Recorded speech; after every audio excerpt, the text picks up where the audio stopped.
বাবার বাড়ি যে বাড়িটাকে আপনি সব থেকে আপন ভাবেন, সেই বাড়িটাই বিয়ের পরে সব থেকে পর। শ্বশুর বাড়ির ভাতের অনেক দাম, কথাটা না আমরা সবসময় শুনি, কিন্তু আমি যদি বলি শ্বশুর বাড়ির ভাতের থেকেও বাবার বাড়ির ভাতের বিয়ের পরে মেলা দাম।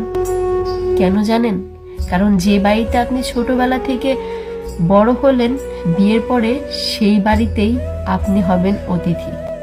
একদিন ছেড়ে 2 দিন থাকলেই সবাই কানা ঘোষা করবে, যায় না কেন? সংসারে কি অশান্তি বাঁধিয়ে এসেছে?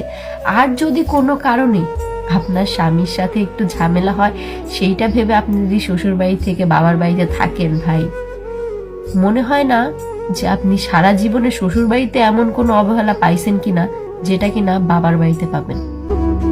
বাবার বাড়ি ভাই বিয়ের পরে মেয়েদের পর হয়ে যায়, ওই শ্বশুর বাড়িটাই আপন করে নিতে হয়।